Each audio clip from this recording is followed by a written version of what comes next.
else is. Yeah. Well, no, I saw the red line. Oh, okay. Yeah.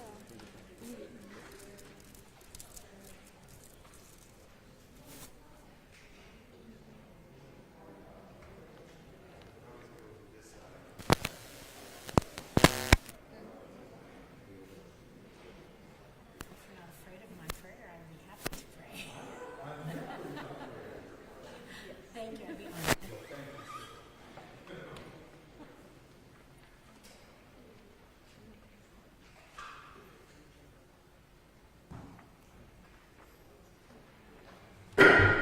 The meeting will come to order. Our guest chaplain is Councilwoman Heather Hall.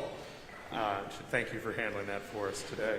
Would all who are able please stand for the invocation and remain standing for the Pledge of Allegiance. Councilwoman Hall. Thank you, Mr. Mayor. Dear God, we just thank you so much for this time to gather in a place where there's lots of things that are happening. There's things that people are happy about, things people are unhappy about, but Lord, I just ask you that the conversations that are made, the words that come out of our mouths will all be civil and respectful and kind to one another, and appreciate the differences of our opinions, but only because we care so much about our city and the people that we represent, that we want to do the best for them and the things that we believe will help move our city forward to best serve you and to do the things that you've asked for us to do. So we ask all of this in your holy name. Amen. I pledge allegiance to the flag of the United States of America and to the republic for which it stands, one nation, under God, indivisible, with liberty and justice for all. The clerk will call the roll. Shields, Bunch, Barnes, Parkshaw, Booth, McManus, O'Neill, Hall, Laura, Fowler, Here. Ellington, Robinson, Lucas, Here. 12 members present. The clerk will call the special actions. Yes, sir. 210701, honoring and recognizing Anthony Bush on his retirement from the Office of the City Attorney after 31 years of dedicated service to the city. Anthony is present to receive the special action.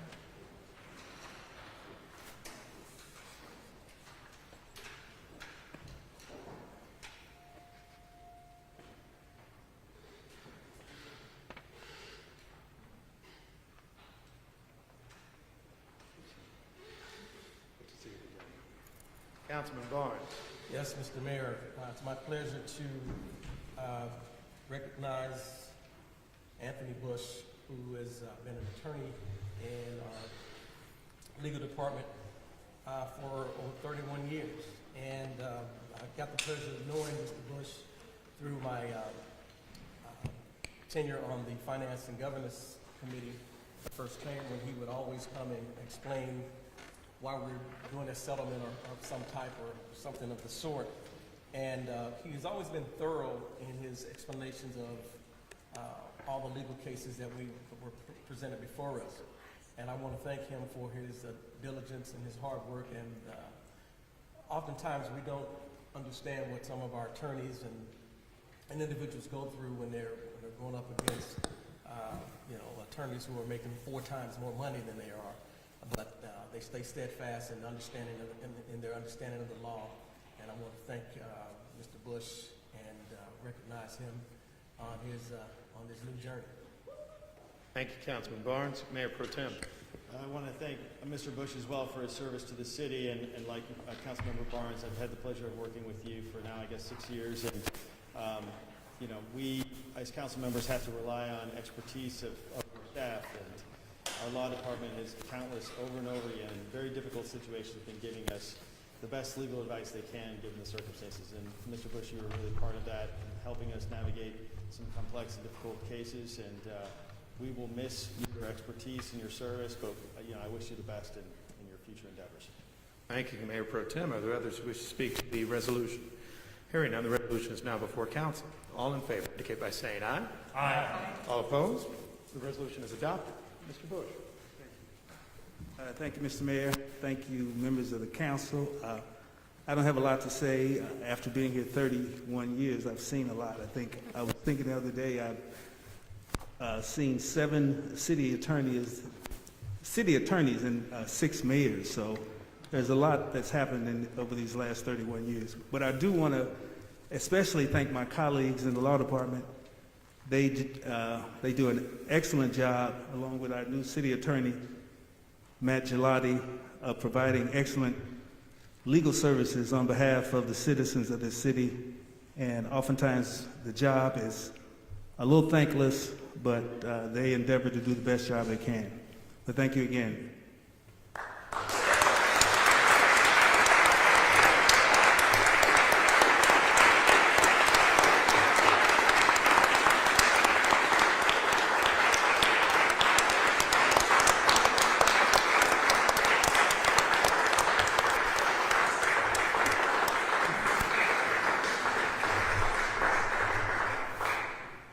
Next item. 210702, honoring and recognizing Douglas McMillan on his retirement from the office of the city attorney after 25 years of dedicated service to the city. Doug is present to receive special action.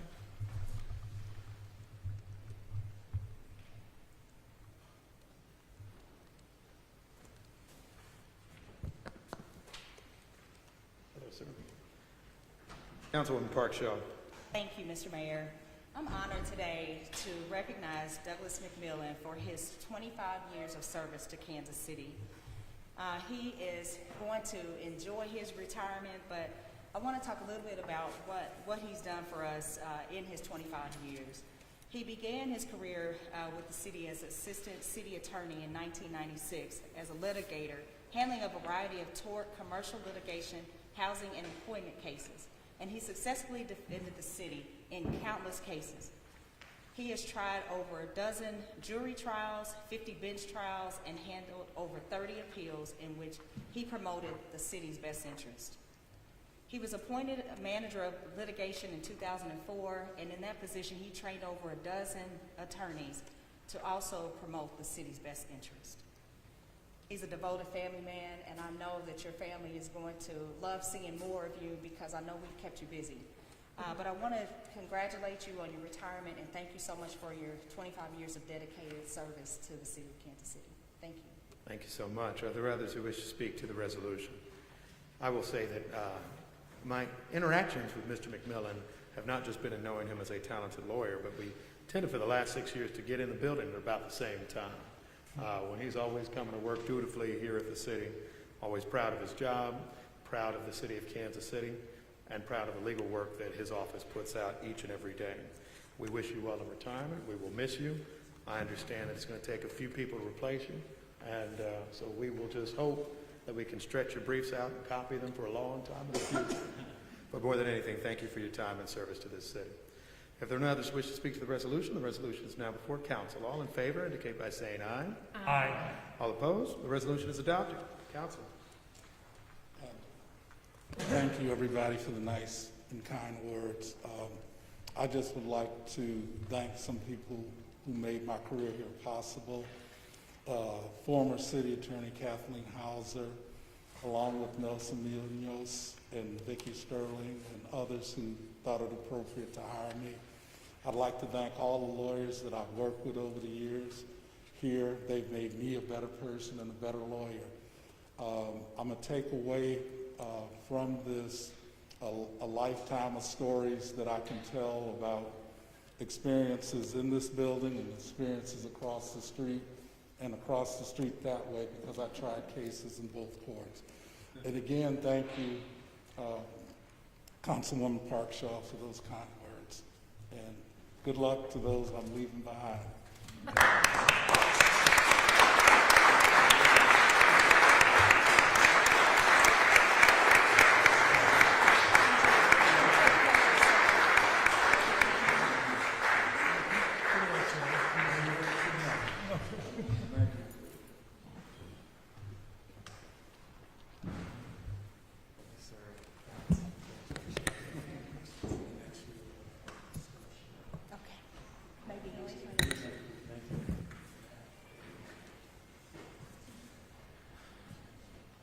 Next item. 210703, recognizing Larry Kine for strengthening the community through culinary delights and the spirit of generous giving in Kansas City. Larry is present to receive special action.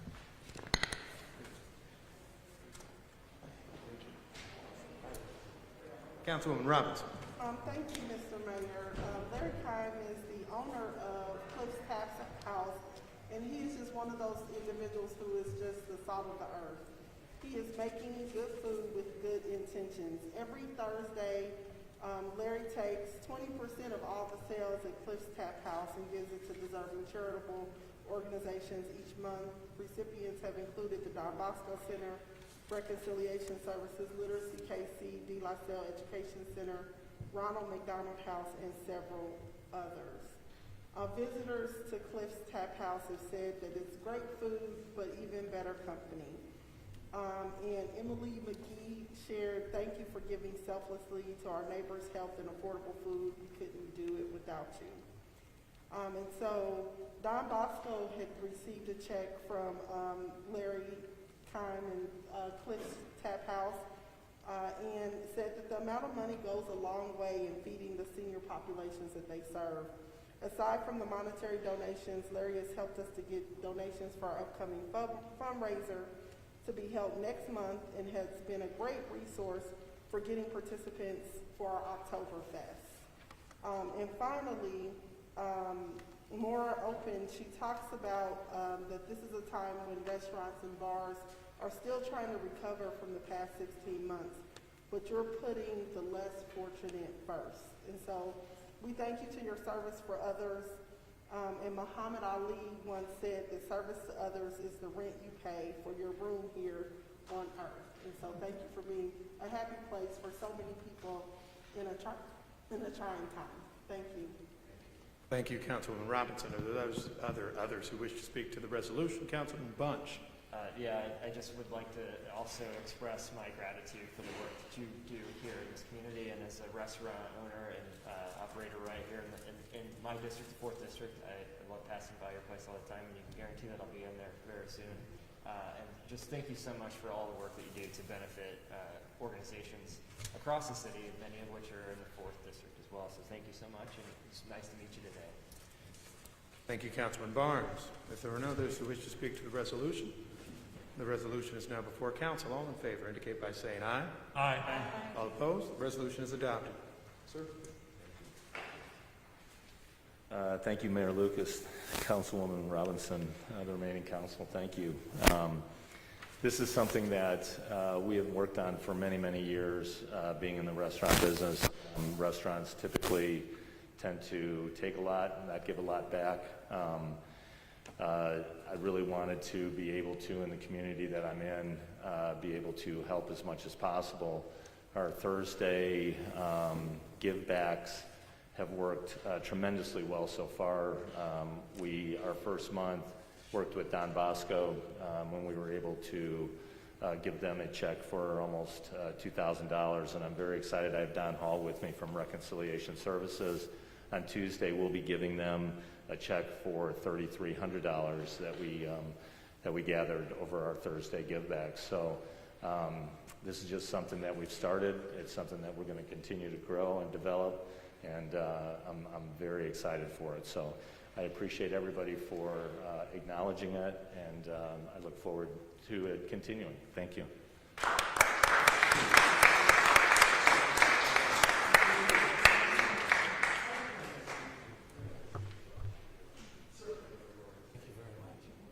Thank you so much for your Thank you very much. Appreciate it. Thank you.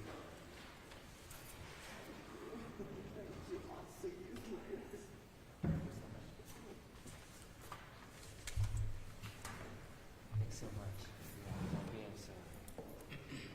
Appreciate you. Thank you.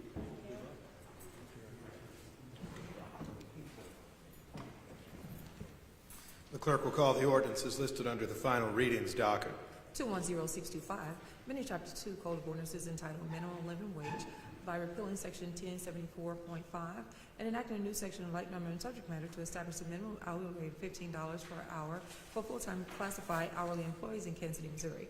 Directing the city manager to provide written reports by September 6th to the council with a plan of action regarding the compression issues. Finance Committee recommends to pass. There has been a request to hold this ordinance, given that there are some other ordinances in the Finance Committee under discussion too that are germane to it. until the next meeting of this the September 15th meeting of this council. Is there any objection? Hearing none, the item will be held until our September 15th meeting. Next item.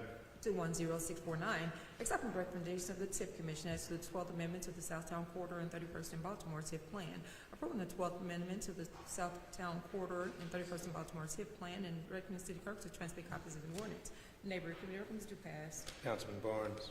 Yes, Mr. Mayor, this is one of 3 different ordinances that are going to come through for us to opine on about the development of the 63rd and Prospect project has been called the Citadel Project for over 15-20 years.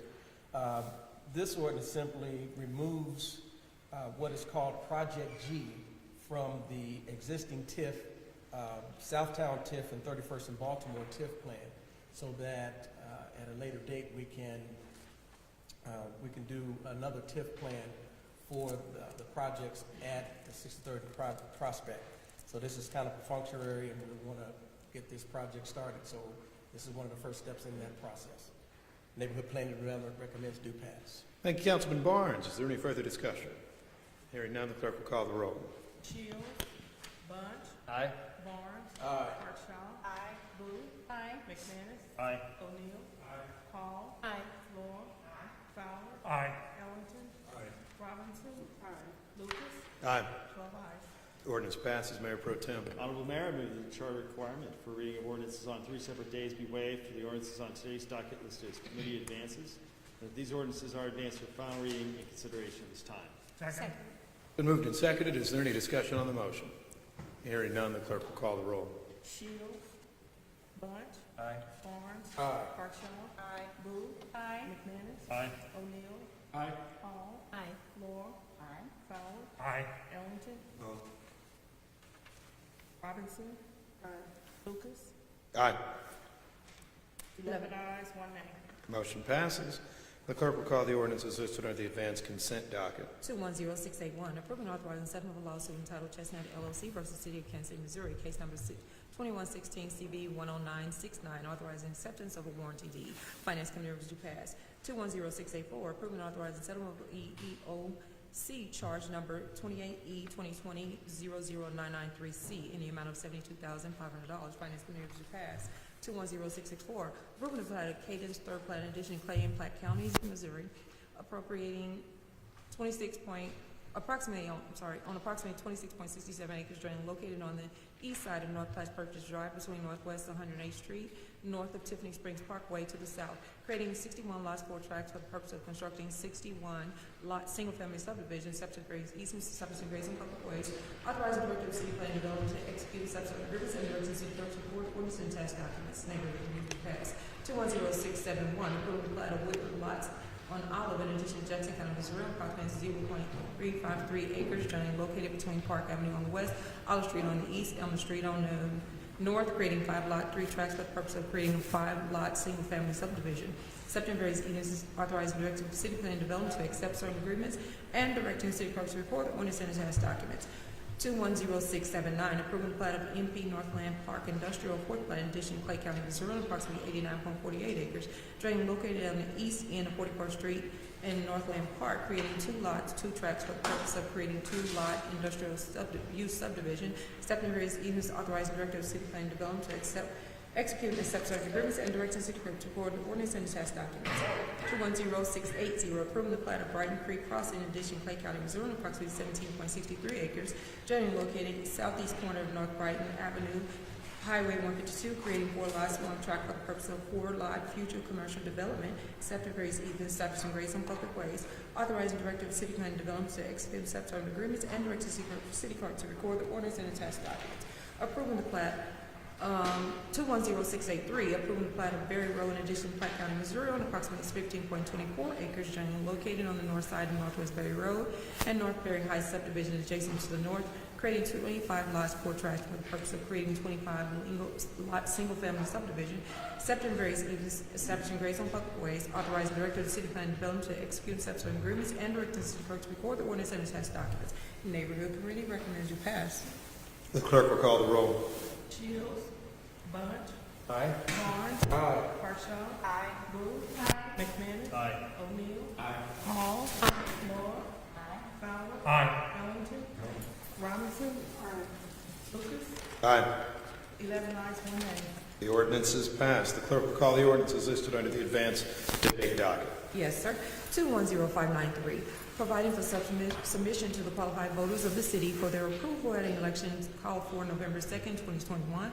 The question of authorizing the issuance of sanitary sewer revenue bonds in the city in a principal amount of $1 billion for the purpose of rehabilitating, improving, and extending the sewer system to the city, including acquiring necessary land and right-of-way in order to provide the continuing operation and maintain compliance with federal, state, and judicial requirements. Directing the city clerk to notify the responsible election authorities of the election, declaring the city's intention to set rates, declaring the city's intention to reimburse itself from revenue bond proceeds for bond-related expenditures, recognize this ordinance as having a salary effective date, establishing an effective date for the voter authorization. Finance Committee recommends do pass. Councilwoman Hall. Thank you, Mr. Mayor. This was several weeks we've been having this conversation in Finance, Governance, and Public Safety, going back and forth on this is a very big price tag, $1 billion.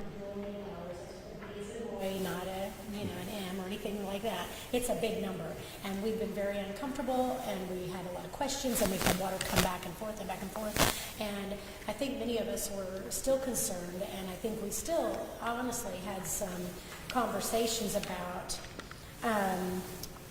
what this is going to look like, and if the $1 billion is really the number we're going to be needing, or if we need $750 million instead, or whatever the number might be. So we had a big discussion. I think that the deciding factor for the committee yesterday was, I'll just speak for myself, not my colleagues. If they want to speak, they can, because this is a big deal, that this going on the ballot in November versus going on the ballot in February or April would, in fact, in our understanding, save the general fund, or the city, I should say, save us roughly $8 million versus the $500,000 it costs to do the actual pay for the election. So the Finance, Governance, and Public Safety Committee decided to vote in favor of this because we thought we're going to take to the people, let the voters of Kansas City decide whether they want to vote yes or no on this, but we're going to do it in November instead of later to save some money on the back end. That was the consensus of the committee, and I'll hopefully answer any questions. If not, then I'll do my best. Thank you. Councilwoman Boo. So I did watch some of the committee hearing, and I think you're right. The issue was November versus next spring sometime on the timing of the ballot issue. So the question that I have is the discussion on the amount of the bond issue. As I understand it, $750 million would be an appropriate amount. Do you know what the difference is between $750 and $1 billion? And why isn't, because I've received information from the Water Department that yes, $750 million would be acceptable, but why $750 million as opposed to $1 billion? Councilwoman. Okay. So we talked about the difference in that, and I'll just say the difference. I can't maybe give you a dollar figure, but I can give you a year figure. If we did a $1 billion, then we don't need to go back to the voters for 9 years. If we do the $750 million, we'd have to go back again in 5 years. So it's a repetition. And the thought from the Water Department, Mr. Leeds, and the departmental head was that that would give us some more time and then save the dollars that way. That was the answer we received. And my colleagues, please chime in if you think I'm saying something incorrect.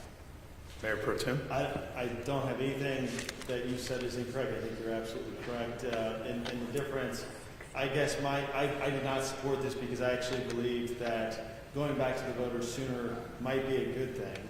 That, maybe having a smaller bond issuance is a good thing for that reason. It will allow us to move forward, for the next 5 years or so, with potentially 750, which is what they had mentioned. And then we'd have to go back to the voters again in 5 years or so. I'll just mention though as well that just to go back in time, we heard that the original authorization was done before this one. The prior one was done in 2012, and it was $500 million. So that $500 million had lasted 9 years. We are out of authorization today, which is why they want to go out and get further authorization. It doesn't mean that we can't proceed today. Just as Councilwoman Hall mentioned, it would be more expensive without this approval to proceed with bonds that are not voter authorized.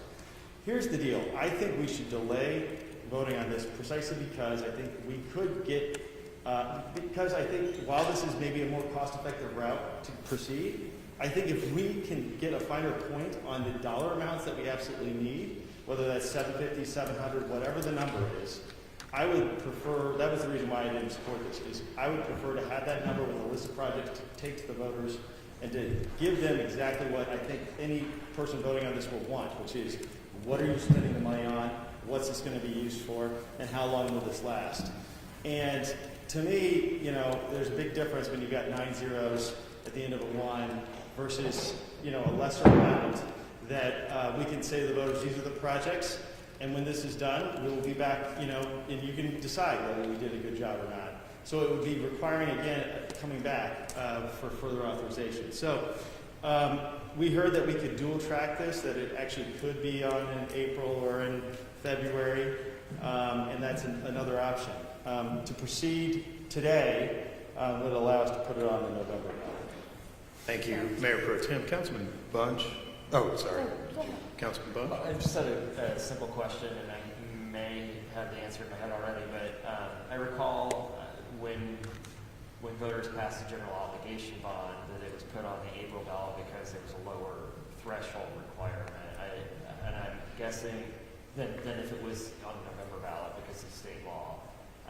Is that only on general obligation bonds? I see this is a revenue bond. I don't actually know the answer. City Attorney? On a general, it would if this was a GO bond, but since this is a revenue bond, it's just a simple majority unless it's a sales tax backed bond, which this is not. Understood. And then my other question is,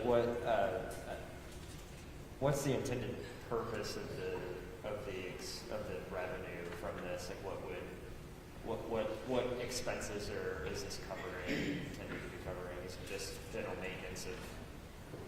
Well, I can read it to you if you'd like. I can tell you what we're going to do. So for capital-intensive utility, revenue bond financing is the lowest cost method.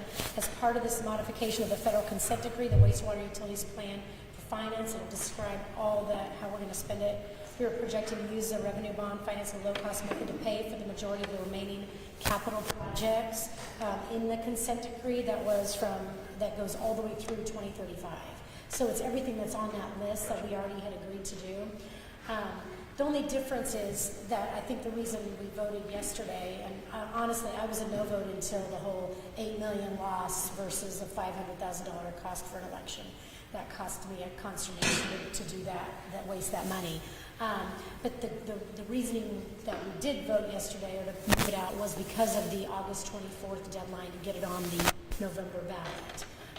And then the only other time we could do it would be February, because only February is a strange election time when only you can do bonding elections. Is that correct? That's my understanding. That's why they offered the February option.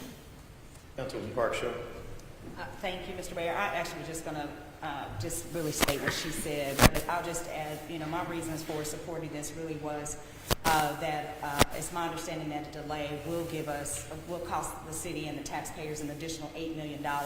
And because we do not have bonding capacity now, because we utilized that back in April, then the $130 million of wastewater projects that we have slated for this year, we will have to delay those unless, as Councilman McManus stated, they said there may be a way to dual track that, but we don't have that significant information now. I will admit the $1 billion ballot issue item, that gives me heartburn as well. I did have an additional conversation with Water earlier today, and ultimately they're stating to them whether 750,000 or $1 billion doesn't necessarily matter, because it's really the amount of time. So if it's the pleasure of the council maybe if it's the $1 billion that is causing the consternation, then maybe we can move it back to 750,000 if that's the pleasure of the council to do that. But my vote to support it was, I hate for the taxpayers and the city to have an additional $8 million because we didn't act on this now. Right. Thank you, Councilman Park. Last thing I'll just say before you have, Councilman Robinson, and okay, then go ahead, then I'll just wrap up. One of the things to note is during the pandemic, I know that the 3rd District suffered as it relates to eligible shutoffs, so 70% of the shutoffs in the city were in the 3rd District. And so one of the main reasons why I support this is these are consent decree projects. And when we renegotiated our consent decree, one of the main advocacy points was to keep the water rates below the 6% increase. And so in order to do that, we need to let out these bonds and so that we protect the financial interests of the ratepayers. And so that's why I support this. If we want to change it to the $750,000, I'm fine with that. But this is of deep interest to the residents that I serve as it relates to making sure water is affordable and that we don't see exorbitant amounts of our rates increase over time. And we need to follow through. We went to the feds and we said, please don't allow us to continue to raise our ratepayer rates. This is the financial tool that will allow us to not do that, and so we should follow through in protecting their financial interests. thank you, Councilwoman Robinson. Councilwoman Hall Ellington, and then I'm going to hop in. All right, so to Councilwoman Robinson's point, that was something I was going to say. 2 points. Number one, on average, ratepayers pay $65 a month for their wastewater. If the voters pass this, remember, if we vote in the affirmative for this today, we are not saying this is going to happen. We are saying we are allowing it to go to the voters for the voters to decide whether they want it to happen or not. And if and when they decide to do that, then it would change. Honestly, regardless of whether we vote and pass this out or not as a council or as the voters of Kansas City, the increase to their $65 a month will go up to $4 more. So you will see an increase of $4 for your wastewater bill, so it'll be $69 anyway. That's regardless of whether we do this or not. It's going to increase that much. And to your point, Councilman Robinson, the 6% would start in 22, and it would go 6% a year till roughly 2030, and then after that it would start decreasing in the percentage. So then it would be like a 2%, and then a 1.75, 1.5, and then 1% by 2035. So we're talking, that far out is what it kind of looks like, to your point. So thank you. Thank you, Councilman Hall. Councilman Ellington. Yeah, just a simple technical question on the fiscal note on the election. It looks like April 5th, 2022, there's an election, and the same with the November election. So why is our price tag that high when there's already election? Because I thought that would be the new cost, there was not a current election already on the ballot. Councilman Hall. I'm Because looking at the fiscal note. I don't see what you're talking about. But there should, when I'm looking at and I'm going off of memory, but there should be two different prices to actually call an election. If there's nothing on the ballot, there's a price to actually call it an election, which constitutes the printing the ballots and all that good stuff, which increases the cost. Yes. Then there's a cost for municipalities to tie into an election. There's already a state election on the 2nd of November and then in April. So the question is, are we getting the price tag of creating an election, or are we getting the price tag of tagging onto an election that's already created, which should be? I believe the answer is we're using this single, that we're the only ones funding the election. Yeah, which goes to the point of if we do it now, if we do it then. Because the price would actually decrease regardless of the election that we're doing on. Because I believe the water, I said in the committee hearing yesterday, didn't ask the question, but I believe the price tag that we're getting from water is a price tag of constituting a new election, not tagging onto an existing election, which we already have 2 existing elections coming up. So the price tag should be different. Well, then that's just new information, because yesterday Mr. Leeds said the election in November would be $500,000, and we assumed the same for a February election. Yeah, that was the section of the committee heard yesterday. Yeah, he mentioned April, which could be different. Yeah. Our discussion in committee was between November and February. Correct. Okay. Because February is allowable for long. If I'm not mistaken, they have a February the 8th election, which is the Board of Elections, March 8th, April 5th, and all the way back to November. So again, the price tag should be different when used to do elections at the state level. We knew that if we signed it on to an existing school board election or a local city council election, the price would be different for the state than it would be if we did an AJ or we paid for it ourselves. So I'm almost sure that the price should be significantly different tagged onto an election that's currently happening. And that's a great point. We can look into that, Mr. Mayor. But my question, our decisions yesterday were based on the data we received, which were those elections, and I believe the concern from water was timing. The sooner we get this on the ballot and potentially being approved by the voters, like Councilman Grana said, we don't have any bonding. There is no money to bond out right now, and they're trapped to move forward. And so I think this was their concern. I think that's correct. Let me just hop in real quick and try to distill the issues, and I will say I'm opposed to the ordinance as written. The difference in the cost issue, which was discussed before, is revenue bonds versus appropriation bonds. If we use appropriation bonds, it costs $8 million more, according to the Water Department. Revenue bonds, it was represented to us yesterday in committee, can only be issued in November or maybe in February.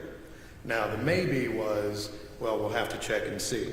I have an email from Director Leeds. I don't usually read people's emails, and I can forward it to you if you wonder later. It says, "Good morning, Mayor. Sorry we didn't connect last night.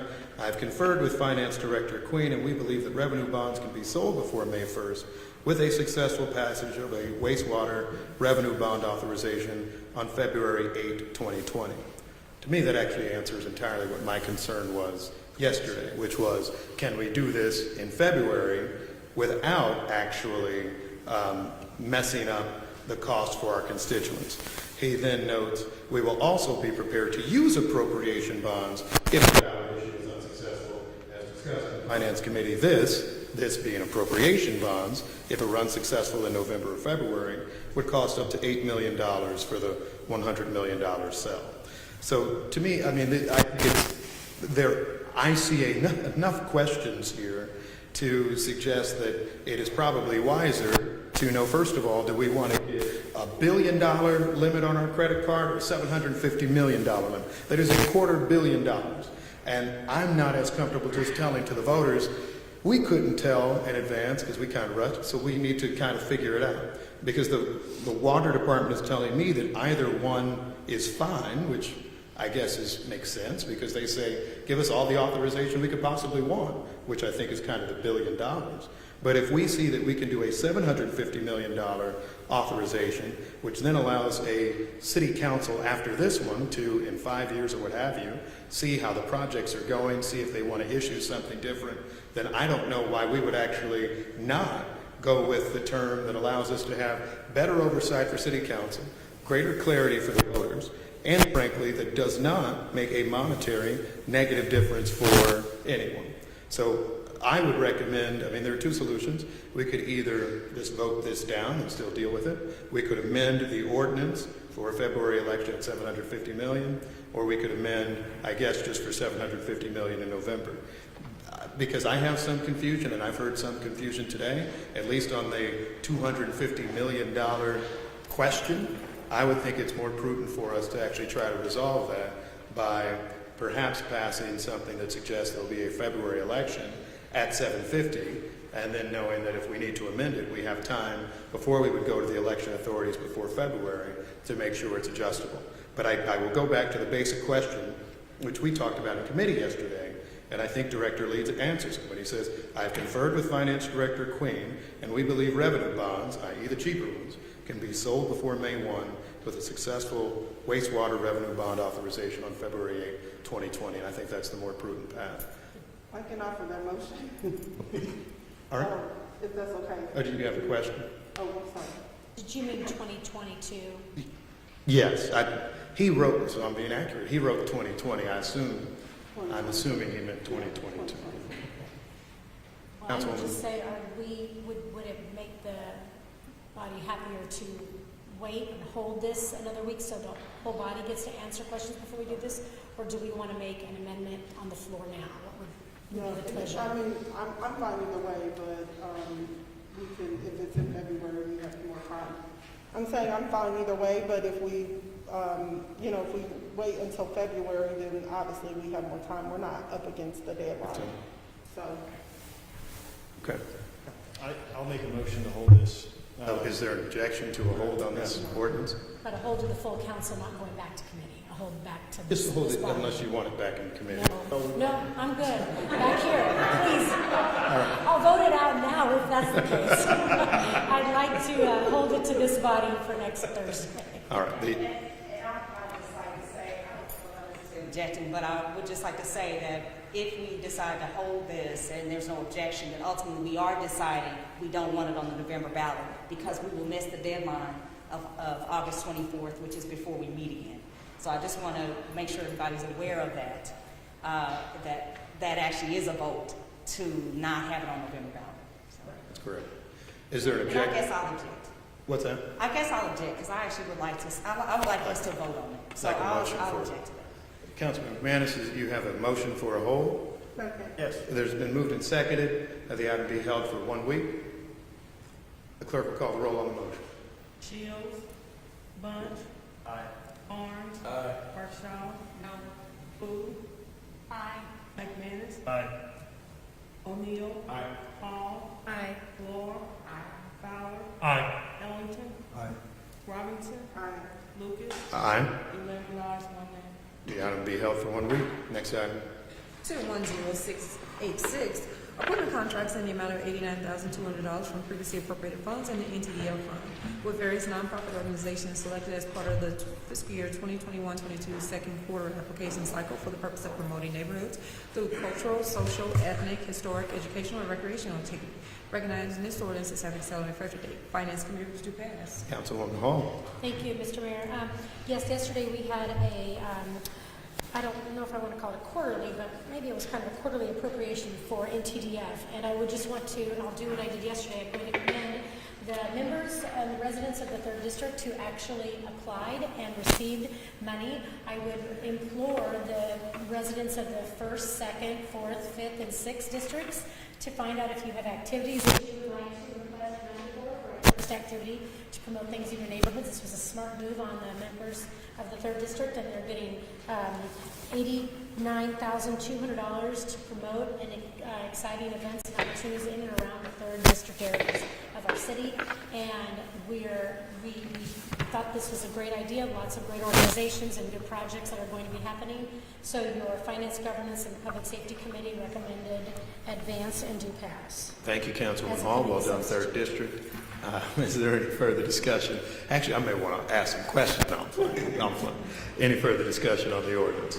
Hearing none, the clerk will call the roll. Shields. Bunch. Aye. Barnes. Aye. Birdshaw. Aye. Booth. Aye. McManus. Aye. O'Neill. Aye. Hall. Aye. Moore. Fowler. Aye. Ellington. Aye. Robinson. Lucas. Aye. 12 ayes.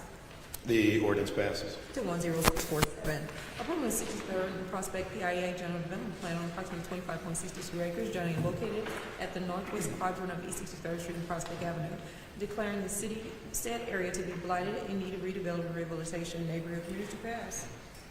Councilman Barnes. Yes, Mr. Mayor, this is the second of the 3 ordinances that I mentioned that we were going to have for the 63rd and Prospect redevelopment.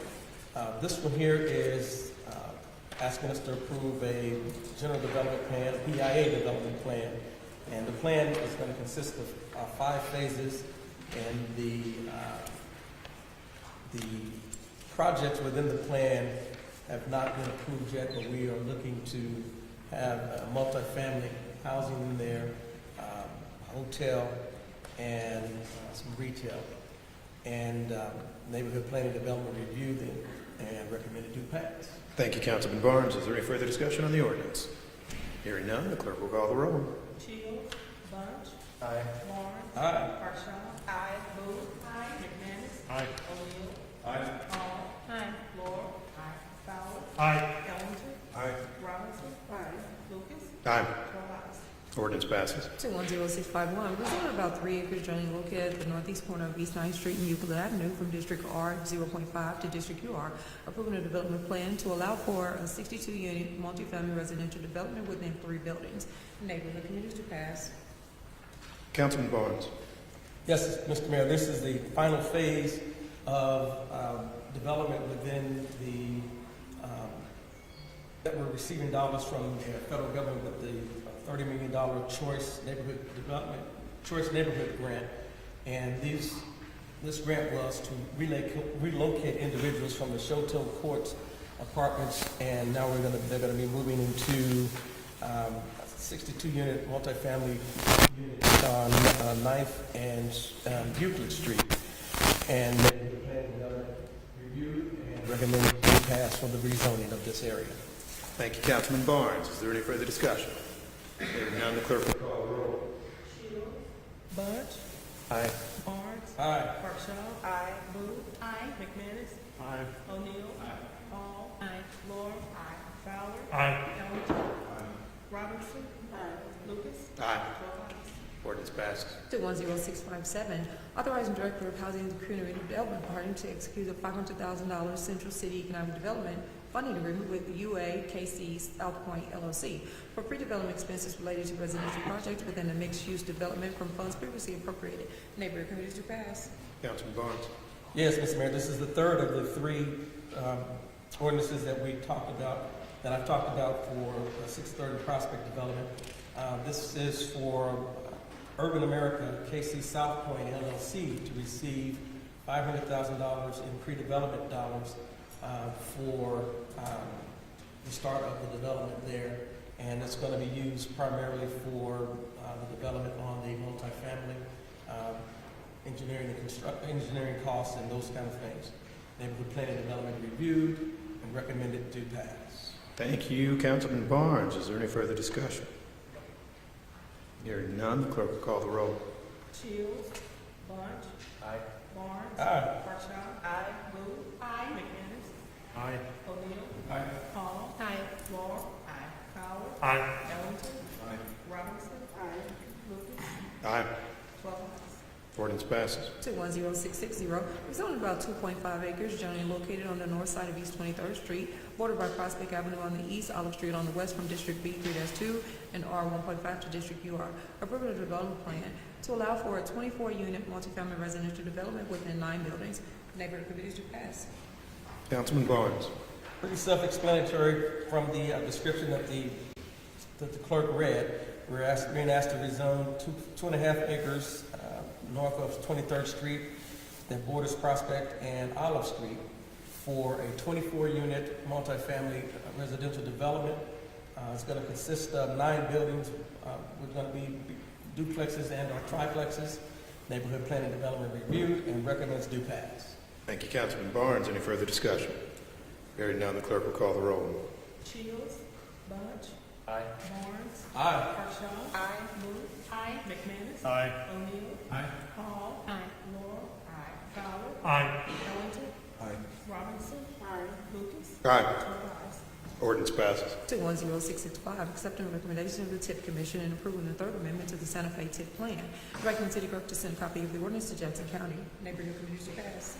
Councilman Barnes. Yes, Mr. Mayor, this TIF was activated in 2003, and at this point they want to remove some areas of the project or some areas of the plan that are unfeasible for projects to continue on. Some of those projects were retail establishments, and those projects would not be done now. So what they're looking to do is surplus pilots back to the taxing jurisdictions, I think in the amount of about $500,000 over the next, I think it's $2 million over the next 10 years. And so those dollars will be going back to the taxing jurisdictions, and Neighborhood Planning Development recommends do pass. Thank you, Councilman Barnes. Is there any further discussion? Hearing none, the clerk will call the roll. Shields. Bunch. Aye. Barnes. Aye. Parkshaw. Aye. Booth. Aye. McManus. Aye. O'Neill. Aye. Hall. Aye. Laura. Aye. Fowler. Aye. Ellington. No. Robinson. Aye. Lucas. Aye. 11 ayes, 1 nay. Ordinance passes. 210668, accepting an improvement of $467,000 grant from the Sunderland Foundation for the new parking lot at Martin Luther King Jr. Square Park, located at 1900 Martin Luther King Boulevard. Estimated appropriating $467,000 in capital improvement grant fund and designated requisition authority. Neighborhood committees to pass. Can someone please make sure their phone's turned off and that audible notifications aren't an issue for us, please. Thank you. Councilman Barnes. Yes, Mr. Mayor, we're being asked to accept this $467,000 grant from the Southern Foundation for the new parking lot at the renovated, Dr. Martin Luther King Square Park. To date, we've spent up to $2.9 million on the renovation of this park, and this $467,000 is going to be for completing the construction of the parking lot. Neighborhood Planning and Development recommends do pass. Thank you, Councilman Barnes. I will just make one suggestion that I hope somebody hears at some point. One of the challenges, there are challenges and opportunities at Martin Luther King Square Park, but part of it is I want to make sure that we don't just build big parking lots, we also make it accessible for kids who are walking around in the neighborhood. That's the next ordinance. It's like I was in the committee. Thank you. That's all I need. Is there any further discussion on the ordinance? Councilwoman Hall? I just wanted to echo what you were saying.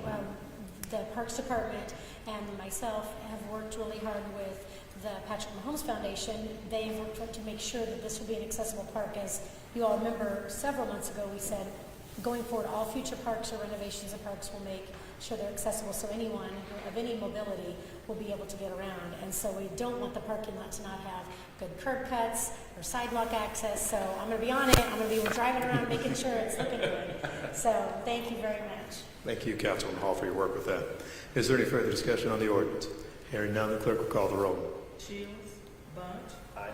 Barnes. Aye. Parshaw. Aye. Booth. Aye. McManus. Aye. O'Neill. Aye. Hall. Aye. Laura. Aye. Fowler. Aye. Ellington. Aye. Robinson. Aye. Lucas. Aye. All ayes. Ordinance passes. 210669, accept and approve a $125,000 grant from Health Forward Foundation Project Artemis to help Kansas City Parks and Recreation increase accessibility and inclusion in programming and policies. Estimated appropriating that same amount in the Parks and Recreation Fund and designating requisition authority. Neighborhood committees to pass. Councilman Barnes. Yes, Mr. Mayor, taking your cue, this is, we've been asked to approve the receipt of a $125,000 grant from the Health Forward Foundation for training for the staff for inclusion in all the programming within the parks. From my understanding, they've been working with, they meaning the Parks Department, have been working with Variety KC and other organizations that are well versed on helping us get the inclusion pieces together. And this $125,000 will help with the training of the entire staff on inclusionary pieces. Neighborhood Planning and Development recommended do pass. Thank you, Councilman Barnes. Thank you, Councilman Hall, for your work in this area. Is there any further discussion on the ordinance? Hearing none, the clerk will call the roll. Shields. Bunch. Aye. Barnes. Aye. Parshaw. Aye. Booth. Aye. McManus. Aye. O'Neill. Aye. Hall. Aye. Laura. Aye. Fowler. Aye. Ellington. Aye. Robinson. Aye. Lucas. Aye. All ayes. Ordinance passes. 210677, accept and approve a grant award agreement in the amount of $10,000 with the Health Forward Foundation to provide funding for the COVID-19 vaccination incentives. Estimated appropriating $10,000 in Health Grants Fund, designating requisition authority, and recognize this as having accelerated effective date. Neighborhood committees to pass. Yes, Mr. Mayor. This grant is due to the work of our colleague, Councilwoman Park Shaw, who organized and had a backpack giveaway with school supplies at Swope Park on last week, on August 7th. And in doing that, she also was able to get grant dollars from Health Forward for vaccination incentives, and she may want to kind of talk about that a little bit. Councilman Park Shaw. Thank you, Mr. Mayor. I just actually rise to brag just a little bit in that the incentive that we offer were gift cards where they will get a $50 gift card for newly vaccinated individuals, and then $50 when they come back for their second vaccine. And when they told me we had 66 people that were vaccinated at the event, honestly, I was a little disappointed. until I heard that they vaccinated 35 people at the Garth Brooks concert that had 70,000 people there. So we nearly doubled that number. So I'm just grateful to the Health Forward Foundation for helping us to try to do whatever we can to curb this surge of the pandemic. Thank you, Councilwoman Park Shaw. Councilman Barnes, is there any further discussion on the ordinance? Hearing none, the clerk will call the roll. Shields. Bunch. Aye. Barnes. Aye. Parshaw. Aye. McManus. Aye. O'Neill. Aye. Hall. Moore. Fowler. Aye. Ellington. Robinson. Lucas. Aye. 11 ayes. Ordinance passes. 210678, accept and approve a one-year $432,424 grant award in the U.S. Department of Housing and Urban Development under the Shelter Plus Care Program for homeless services in Kansas City area, and approving a $442,000 contract with Save Inc. for housing assistance services for persons living with HIV in the Kansas City area. Neighborhood committee to pass. Councilman Barnes. Yes, Mr. Mayor, pretty self-explanatory. In the description that the clerk read, we've been asked to receive $432,000 grant from the U.S. Department of Housing and Urban Development and then into a contract with Save Inc., which provides funding to housing for individuals with HIV in the Kansas City area. Neighborhood Planning and Development reviewed and recommends do pass.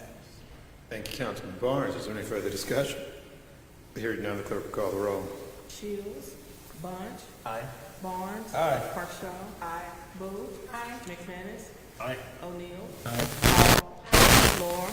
Fowler. Aye. Ellington. Aye. Robinson. Lucas. Aye. 12 ayes. Ordinance passes. 210687, amending committee substitute for ordinance number 200368, which approved an amendment to a previously approved Chapter 80 preliminary plan in District R 2.5 and R-6. Approximately 246 acres generally located at the northeast corner of North Greenhouse Road and North Tiffany Springs Road that approved a modification to Phase 4 to revise certain conditions of the ordinance relating to the construction of internal streets. Neighborhood committee to pass.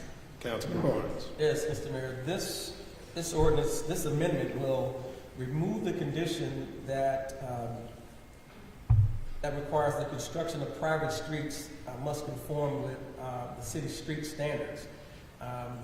This was sponsored by our colleague Councilman Fowler. He may want to give a little further explanation of that. Councilman Fowler. Yeah, well, there's not really much of an explanation to give. There was a glitch in the ordinances that had to be repaired, or this does that. We note in this particular subdivision, all the streets around this are private streets, which means that the city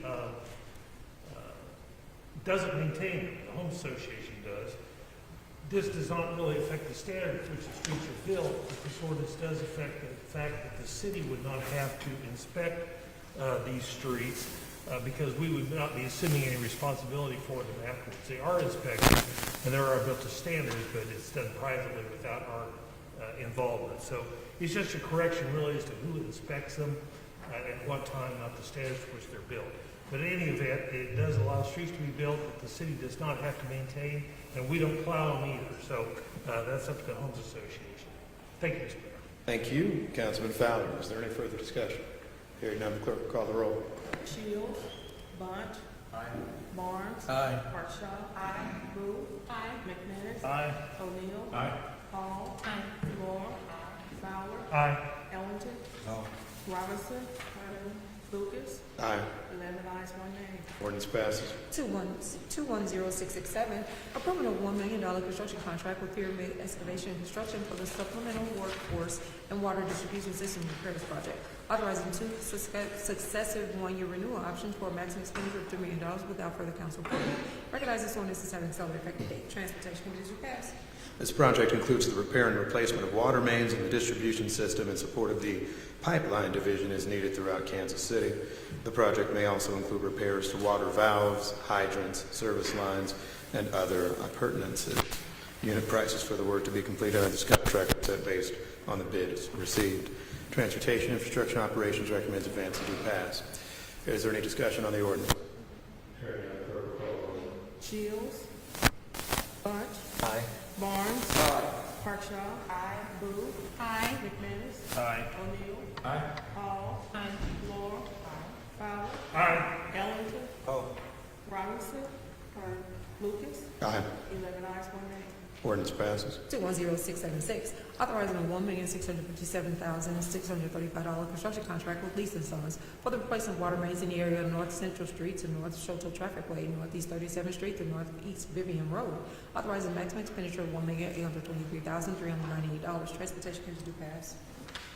This project includes the replacement of approximately 7,965 linear feet of break-prone 6-inch, 8-inch, and 12-inch water mains, primarily in the Kansas City 1st District and 4th District.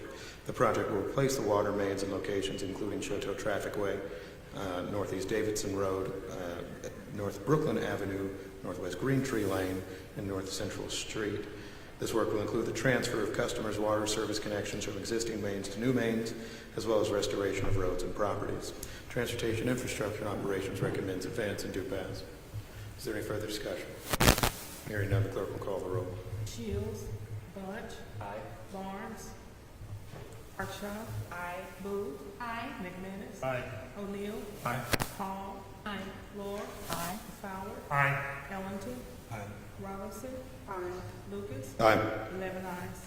Ordinance passes. 210682, authorizing a $248,262 design professional services contract amendment number 4 with Wood Environmental and Infrastructure Solutions for the Twin Creek Storm and Risk Needs Assessment Planning and Development Assistance Project, authorizing a total contract amount of $624,816. Transportation committee to pass.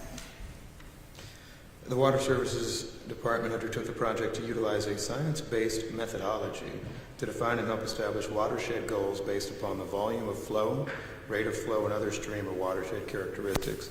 These science-based, something they're proud of in this, methodologies will preserve healthy stream flow dynamics and protect and preserve neighboring assets and assist in better assessment of development impacts, risks, and options. Transportation Infrastructure and Operations recommends advance do pass. Is there any further discussion? Hearing none, the clerk will call. Oh, Councilman Allen. This is one question. Y'all would know the answer better than not. Since 2016, the MBWB standards have been waived. Why? Say that again for me. I said y'all would know better than not, but why the WBE MBA standards been waived since 2016? I won't have an answer. I do have a hunch, which is unhelpful, and we can hold it if you'd like further discussion. Heck, my hunch would be that this is probably a specialized category, at least usually when we get these at TIO, it would be that there aren't that many parties that are able to do this level of work. That said, if you want further assessment, I welcome that too. But that would be my response. I don't need to hold it. It looks like it's just water flow and stream flow, but no, I don't need to hold it. Looking at the description, it doesn't look specialized. That I'm not sure. Let me go to Councilman Bond. Yeah, I don't have a direct answer for you, but my understanding was that this is basically creating a portal, like a tool where it's actually going to be used by FEMA, I think is what they said, nationally. So it's a creation of this like kind of technical online database thing that people can access. So I think it was highly specialized. So it's not just hydrology and that it's like actual technical web development and that sort of thing. Yeah, you talking about the hydraulic? Can you just stand up so or he's speaking to the microphone? You're talking about the hydraulic nature of it? You don't have to hold it. I will get more information about this project myself just so I can see everything that it entails and all that good stuff. I see the hydraulic nature and I understand that would be specialized, but it seems like it's encompassing redirecting the stream, which wouldn't all be. I'll just get more information on that. Thank you. Is there any further discussion on the ordinance? Hearing none, the clerk will call the roll. Shields. Bunch. Aye. Barnes. Aye. Hartshaw. Aye. Booth. Aye. McManus. Aye. O'Neill. Aye. Hall. Aye. Lord. Fowler. Aye. Ellington. No. Robinson. Lucas. Aye. 11 ayes, 1 nay. Ordinance passes. 210692, accepting recommendations of the Public Works Standard Committee regarding certain amendments to the Public Works Standard and design criteria to be used in the construction for public improvements and the development of land or subdivision plats. Transportation Committee to pass. This relates to actually what started with a council resolution and long-term study by the Public Works Department and their standards committee, which prepared these proposed standard changes based on public feedback and interaction with primarily our utilities, including KC Water. The committee voted on August 9th to recommend adoption of the proposed changes, which relate to clearing and site preparations for our streets, street cut restoration, and other items, including the amount of lane to resurface when there is a street cut, and also looking to the number of years since that street was resurfaced. These standard changes will provide for the construction of high-quality, durable infrastructure that will require less maintenance and result in a longer useful life. Transportation Infrastructure and Operations recommends advance and due pass. Is there any further discussion on the ordinance? Hearing none, the clerk will call the roll. Shields. Barnes. Aye. Barnes. Aye. Parkshaw. Aye. Boo. Aye. McManus. Aye. O'Neill. Aye. Hall. Aye. Laura. Aye. Fowler. Aye. Ellington. Aye. Robinson. Lucas. Aye. 12 ayes. Ordinance passes. 210693, amending Chapter 10 Code of Ordinances by repealing and replacing several sections to amend the hours for Sunday liquor license and to comply with the recent changes of state law, remove prohibitions to the go-to cocktails and extend the temporary expansion of outdoor dining, and amend Chapter 64 Code of Ordinances by repealing Section 172, temporary permitted sidewalk, cafe, parklets, and street cafes, and enacting a new section of like primary subject matter to extend the temporary permit to December 31st, 2021. Transportation Committee to pass. This is actually very simply an extension on that which City Council has previously passed to allow to certain extended opportunities for outdoor dining in certain areas and removal of certain prohibitions on to-go cocktails. This is to allow businesses to continue and to enhance their sales while dealing with certain pandemic challenges, customer trends, etc. Transportation Infrastructure and Operations recommends advance and due pass. Is there any discussion on the ordinance? Hearing none, the clerk will call the roll. Shields. Barnes. Aye. Barnes. Aye. Parkshaw. Boo. Aye. McManus. Aye. O'Neill. Hall. Aye. Laura. Fowler. Aye. Ellington. Aye. Robinson. Lucas. Aye. 12 ayes. Ordinance passes.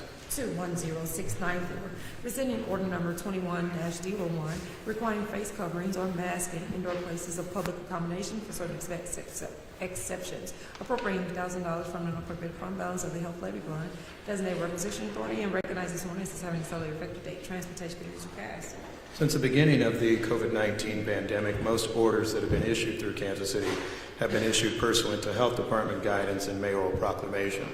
Recent change in Missouri law requires that any type of order that may create restrictions on business or individual activity for a duration based upon a public health emergency be submitted to the City Council or other legislative body for a vote and renewal for a term of 30 days. This is the genesis of this ordinance. Under this ordinance, which is very similar to the mask order that has existed in Kansas City currently and times previous, an individual in an indoor place of public accommodation must wear a face covering or mask while performing an activity that involves close contact in which 6 feet of separation are not possible. The following exceptions also exist. For minors under the age of 5, persons who have health or other disabilities that may limit their ability to wear a mask, persons eating or drinking in a restaurant or tavern, persons involving or obtaining services of the nose or face, persons who are alone in a room or office, or any other interaction or gathering that per CDC guidance where parties have knowledge all persons present are fully vaccinated by certain vaccines. Transportation Infrastructure Operations heard this item in committee yesterday and recommended unanimously advancing to pass. Councilman Ellington. Yeah, just to briefly explain my vote and separation. After watching the committee hearing yesterday, I definitely felt I had to get up because of the amount of privilege and misunderstanding that was displayed at me. I'm actually going to be a no vote, but not for the same underlying rationale that we heard yesterday. The reason I'm going to be a no vote is because I'm actually pro-choice, not pro-life. I believe people should have the choice of their health care all the way around. Personally, I'll wear a mask. I'm not going to get the shot. I don't have an issue with those that choose not to wear masks, that choose to wear masks. I also... He speaks. Nah, they cool, because I'm about to... You're used to it. Nah, I'm Go ahead. I also believe in Bill God, the science guy, so I'm not saying COVID is not real. I'm not drawing a line between anti-vax and vax. However, mandates in absence of reality I cannot support. And again, I think people have the personal choice of their own health care. And also, St. Louis is still being held up right now underneath the preliminary temporary hold, and legally, I'm not sure the legal jurisdiction that we have over mask artists. Thank you, Councilman Ellington. Councilwoman Boo. Mr. Mayor, I too debated on whether to say anything, but because there is a lot of talk about personal freedoms and liberties, I feel the need to say something. My entire legal career has centered around local government. One of the primary purposes of local government is to protect the public health, safety, and welfare. The work we do every day balances the public interest and collective good, protecting the public health, safety, and welfare, and that of an individual's civil liberty. My career began in law school as an intern reviewing a parade ordinance, balancing the constitutional rights to assemble and the free speech rights with the right of the city to regulate those rights based upon reasonable time, place, and manner restrictions. And then as a practicing attorney working with the city as reasonable conditions were placed upon the development of private land. The balancing of rights is even more important when the rights that one asserts can impact the life of another.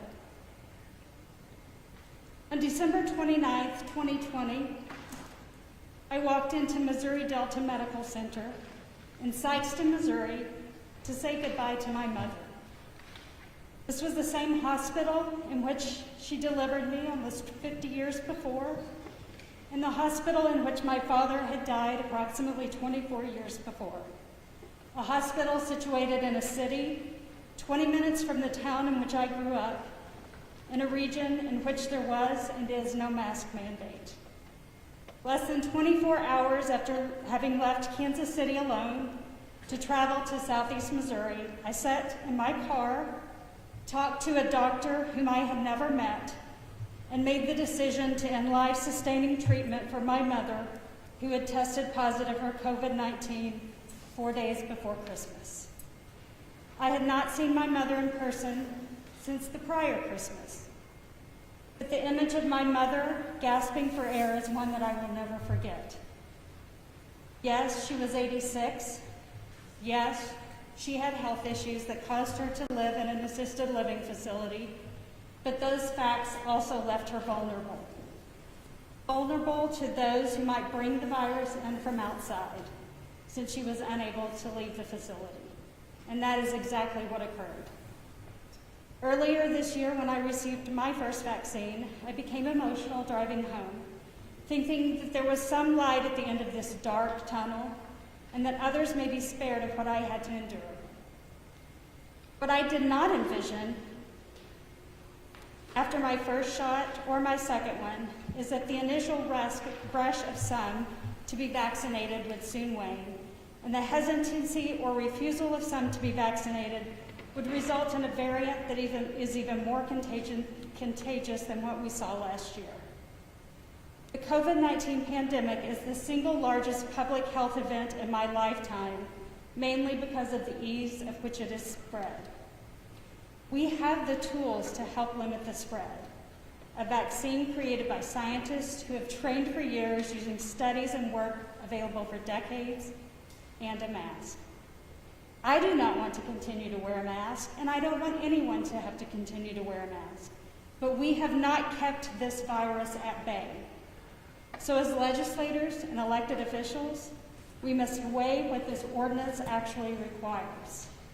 The wearing of masks in public places around others not known to be vaccinated, with 6 exceptions that the mayor listed, balanced against the public health interest of slowing the spread. Is the mask the best tool? Maybe not. But until we reach the level of vaccinations and immunity that is required to stop the virus and more dangerous mutations, This is the best choice we have. Anger should be focused on stopping the virus, ensuring that our hospitals have the capacity to treat patients, and preventing more deaths. Thank you, Councilwoman Boo. Councilwoman Hall. Thank you, Mr. Mayor. Today I will also be a no vote, and I know it's always alarming when Councilman Ellington and I agree.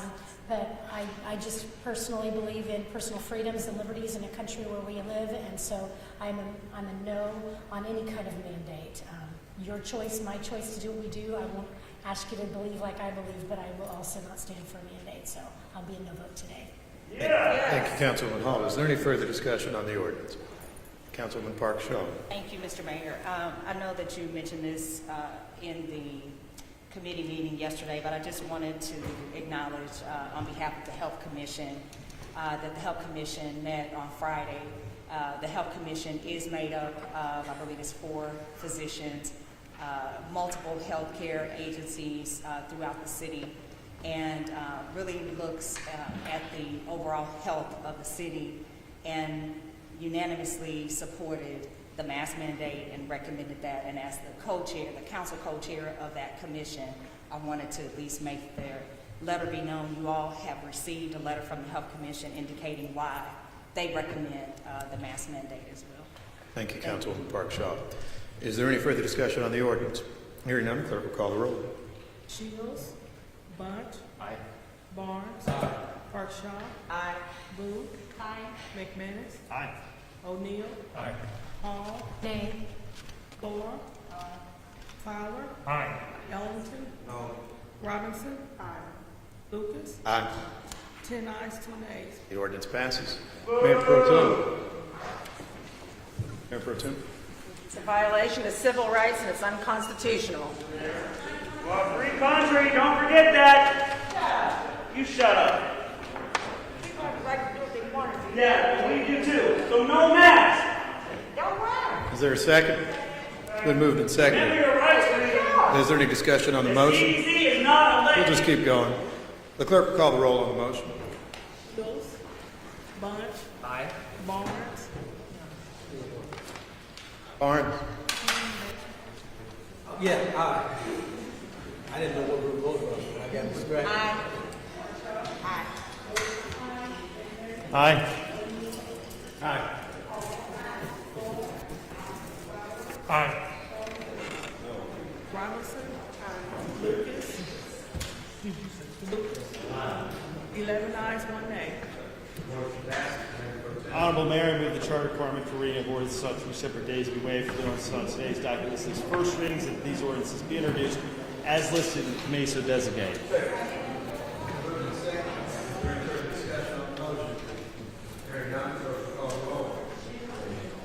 Bunch. Aye. Barnes. Aye. Park Shaw. Boo. Aye. McManus. O'Neill. Hall. Law. Fowler. Ellington. Robinson. Lucas. Aye. 11 ayes, 1 nay. The motion passes. Is there any further business come before council? Councilwoman Hall. I'm sorry, one more thing. I wanted to give an update. A couple of weeks ago, the 4 first and second district council people alerted you all that one of the statues at the Francois Chateau Memorial Fountain had been stolen, and then the police department, the parks department all recovered it. And yesterday I talked with our interim parks director, and he told me that we are going to hear an update at the parks board meeting next week about how we can restore that item. If you'll remember, it was an $85,000 sculpture, and we're going to be able to restore it in a lesser expensive way. And I will probably be reaching out to you all and see if you'd like to personally contribute to the restoration of the Osage Women Indian restoration. But it's really exciting that it didn't ruin the whole thing. So I wanted to let you know that Tuesday at the board meeting in Parks, we will hear more about that. And I know all of us who are involved with that are happy to hear that. So thank you for the time. Thank you, Councilwoman Hall. Councilman Ellington. Yes, Mr. Mayor, I heard a rumor that you were celebrating your 45th birthday, and I hadn't seen any pictures. Are they going to be free Ellingtons at soiree in about an hour?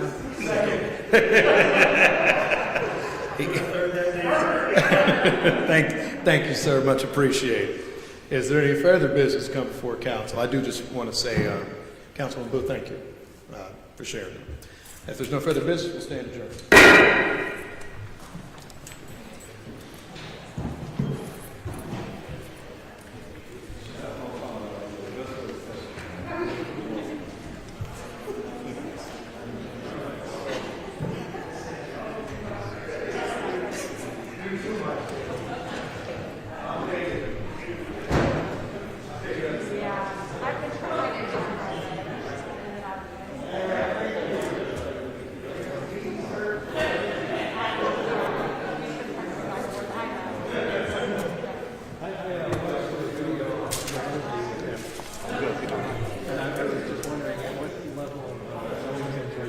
Wait till you see the clip with the code talking there. I'm